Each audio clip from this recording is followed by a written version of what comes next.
Hi, it's me. I'm out of town until Monday. Just leave a message.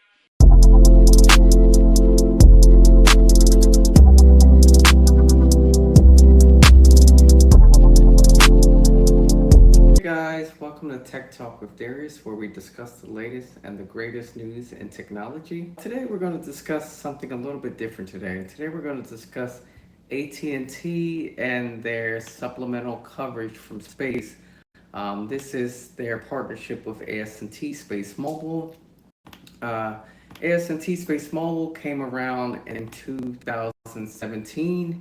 That's when they were established. However, this partnership came along in 2018. So AT&T and AT&T have been working on this partnership where they use the cellular AT&T cellular network and use satellites as cell towers to increase that network. So essentially, you could basically have coverage anywhere in the world because these satellites orbit the Earth in various orbits. There's LEO, MEO, HEO, but in LEO orbit, the satellites rotate the Earth pretty fast. So I think it's about 8 minutes they can rotate the Earth in 8 minutes.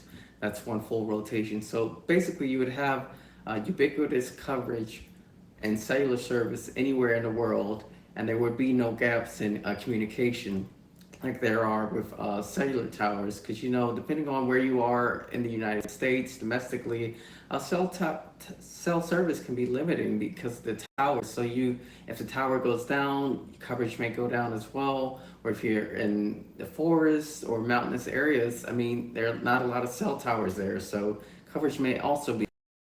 But this partnership had been going on since 2018, and it finally got established maybe a couple months ago. AT&T is actually saying that they're going to launch these 5 satellites very soon this summer. However, AT&T doesn't know when exactly this service will come on board, but what they're promising is actually better coverage domestically as well as internationally. And internationally, I can see this happening because when we go international or we travel internationally, sometimes we're roaming. So roaming is actually what happens when your provider, whether it's T-Mobile, Verizon, or AT&T, can no longer cannot provide you coverage. So your cell phone uses coverage or networks that are not on your service provider, and that's why you have the increases in prices. And that's what we consider roaming, because you're using actually somebody else's network. But with this new chip and the use of satellites as cellular networks, we should have coverage not only domestically but also internationally, and there should be potentially less roaming and actually less dead spots. So I wanted to also mention that there have been a couple initiatives similar to this going on, and that's with Starlink and T-Mobile. And all of this is a result of the FCC's supplemental coverage from space proceeding, which is FCC 23-22. And maybe in another video I'll cover that. But basically what they're trying to do in many cellular providers, they're trying to increase their coverage for all networks, whether you're with T-Mobile, AT&T, Verizon.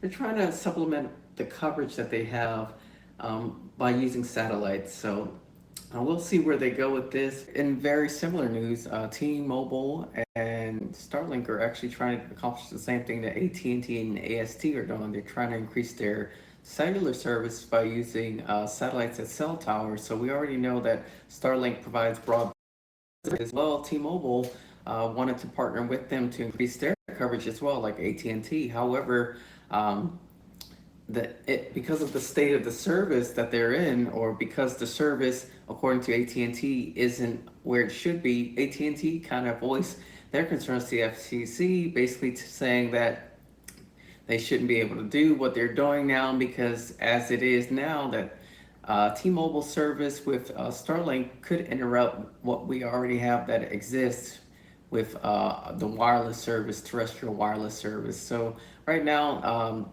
AT&T, which is ironic because they're doing the same thing, but they're against what T-Mobile and Starlink is doing, and they're actually trying to partnership and do the same thing. So We can see that there's definitely competition for this, and I'm going to show you what T-Mobile and uh, Starlink is trying to do. So here is a picture of the public notice that the FCC has put out. This is for T-Mobile and the Starlink partnership and the supplemental coverage that they're trying to provide or they're requesting. So the FCC, I'm not sure if you guys are familiar, but the FCC basically gives the public notice whenever they're considering adopting or modifying existing rules. And it gives the public a chance basically to comment their concerns or voice their opinions against it or for it. So in this case, there's nothing wrong with Starlink and T-Mobile wanting to increase cellular coverage, but the issue lies in how they're doing it. So in order to do this, they're going to have to modify the terrestrial bands to allow satellites to use them.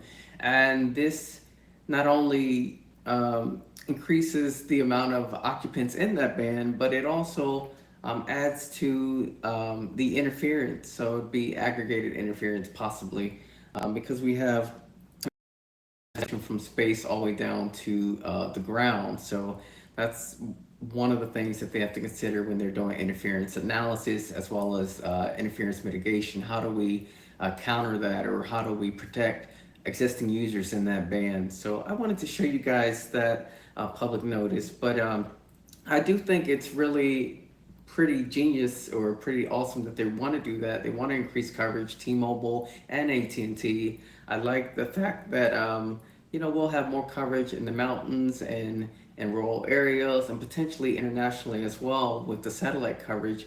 How they go about it is the main concern, and there may be some roadblocks there, but we'll see what happens when that comes. But until then, I will keep you guys up to date on any new developments from AT&T.